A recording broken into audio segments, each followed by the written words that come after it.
you want to stand up for Glasgow, then ensure that you get behind the motion in the name of Bill Butler. Patrick Harvie, to be followed by Christopher Harvie. Thank you, Deputy Presiding Officer. I am happy to congratulate Bill Butler on a continued high rate of success in bringing members' business motions to the Chamber. Bill Butler hoped in his opening remarks to hear a compelling case for the Glasgow Airport rail link from all sides of the Chamber. Well, from me, he will certainly not hear a case against it. What he will hear is a rather more lukewarm case in favour. And I think the difference, I will in just a moment, the difference was highlighted between the difference between Bill Butler's contribution and that of the next Labour Speaker, Lewis MacDonald. Bill Butler attempted to make the environmental case, and then Lewis MacDonald talked about the need to generate ever more air traffic.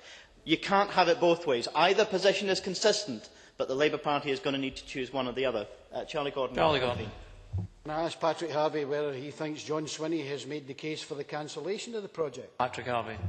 John Swinney has not made the case for the cancellation of the project, and I'll come on to that.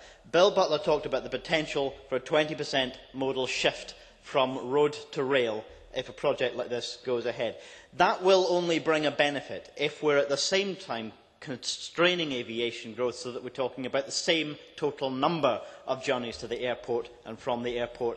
If the number of journeys goes up, then we will see a double whammy in terms of increased emissions. More increased emissions on the surface journeys and more increased emissions from a larger number of flights. So at some point we are going to have to get beyond that contradiction. I always argued when the Glasgow Airport rail link bill was presented that Crossrail was the top priority, should always have been the top priority. Crossrail has the maximum benefit to the maximum number of rail users in Glasgow and the wider region. It is still the case, and it should still be the right priority. I voted for the garl bill simply because to vote against it on the basis that they were being pursued in the wrong order would have been irrational. However, though my support for the project was lukewarm, my support for cancellation would be bizarre.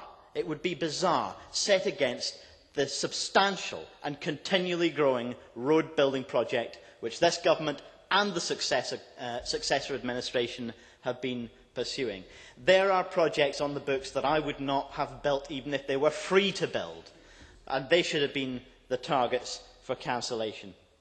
Sadly, it is too late to cancel some of them, but there are other road projects which could be targets if savings are needed.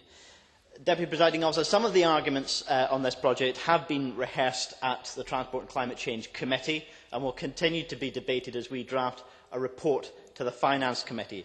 Issues on the timing of this decision and announcement, the process which prohibited effectively any rational discussion of alternative approaches from the stakeholders, the presentation which could have been floated as a proposal, a recommendation from government and a willingness to discuss alternatives, but was presented merely as a decision, and also the dispute on the figures and the management of costs.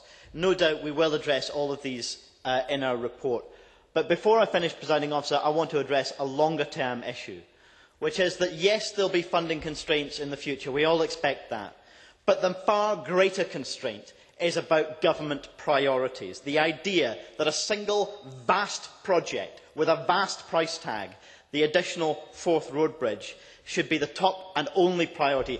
Garl will not be the last project to suffer because of that perverse priority. And at a time when we need to be investing in the low-carbon infrastructure, both small measures, medium like Crossrail, and potentially the most expensive public investment programme, the electric charging points, these are perverse priorities. Christopher Harvie, followed